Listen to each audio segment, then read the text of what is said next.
就头喽，我是头马。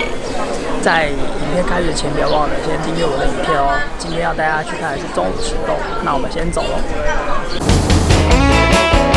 有关头马达吗？其实我自己搭过7、8次才出来的温泉。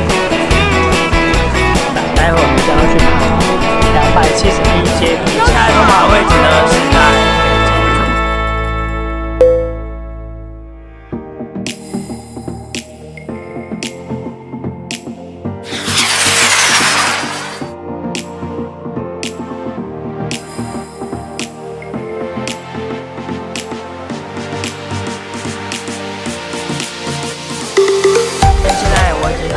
斯洛维尼亚北边呢是靠近奥地利，左边呢还有意大利，右边呢还有匈牙利。所以在这3个国家的中间，那也算是前南斯拉夫，他们算是独立宣战里面是在10小国里面最早成功的一个国家。他们的战争里面只有长达11天之久，有森林之国之称哦。除了有海岸的地形之外，因为靠近阿尔卑斯山的下面，所以也会有很大的湖泊。它最著名的还是科斯特的地形，就是钟乳石洞。现在我们就是在波斯多尼亚搭乘小火车去参观千变万化、鬼斧神工的科斯特地形，我们来好好的去欣赏这个厉害的地方吧。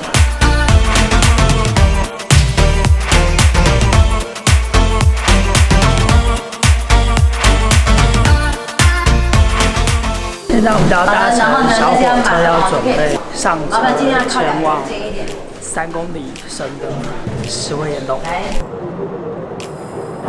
蛮长的。之前我们去岩洞的时候还没有这么长。这个石灰岩还是属于真的状态的，又到前面的小洞，现在非常的狭小，非常小。这个山洞非常的大，总共有20公里长。待会呢，我们要走大概快1公里，然后来欣赏这个美景。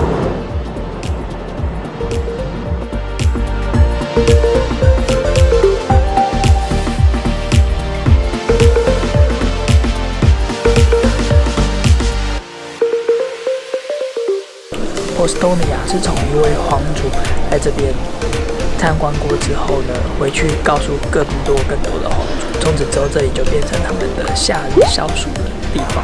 其实整趟路程呢，大概还要走1个小时，还蛮远的。因为水经过这个里边形成非常多厉害的地貌，真的很大。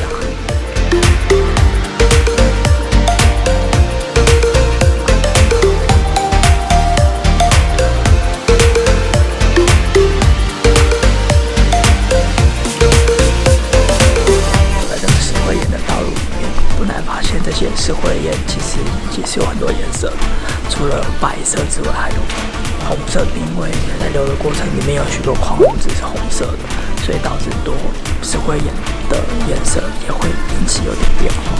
这边呢，因为几乎都在10度以下，所以如果来这边一定要穿厚重的衣服。如果是像我们外国人的话，也有语音导览，路上都有一些小牌子，上面都可以告诉你这些地形到底做了什么功用。看着这些石灰岩，总觉得它的外形超像异形的，有时候会起鸡皮疙瘩。那在这个伸手不见五指这个洞穴里面啊，这唯一的2栖类动物就是蝾螈。这些蝾螈呢，因为长期在这地底下，所以它几乎是眼睛都已经退化成看不见的状态。它在水底下用它的鳃呼吸，如果到陆地上是用它的肺呼吸。它在水中呢会有产生微微的电流。如果它7年不吃东西，长时间下来，在这个地底下里面都有办法生存。所以这边的吉祥物呢，就是这些蝾螈宝宝。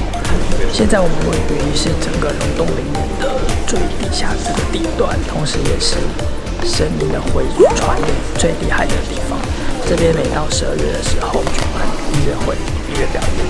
如果你有计划12月，可以来这边的洞穴里面感受一下这里的声音的穿透力。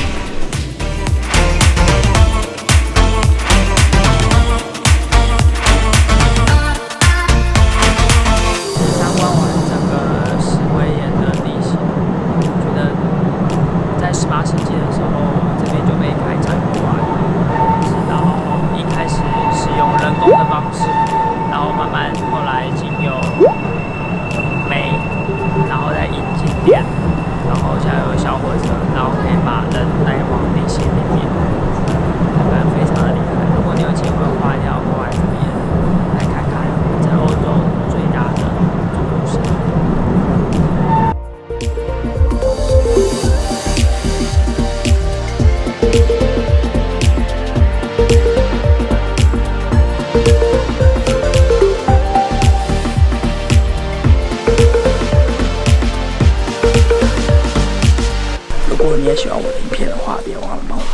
按赞、订阅、分享哦。我们就下一个景点见，拜拜。最后呢，有这个商场，如果你想要带一点小纪念品回去的话，在我身上这一个呢，就是大只的龙源宝宝，长这样子，都可以在这边带回去，做个小小的纪念。那我们就下一个城市见哦，拜拜。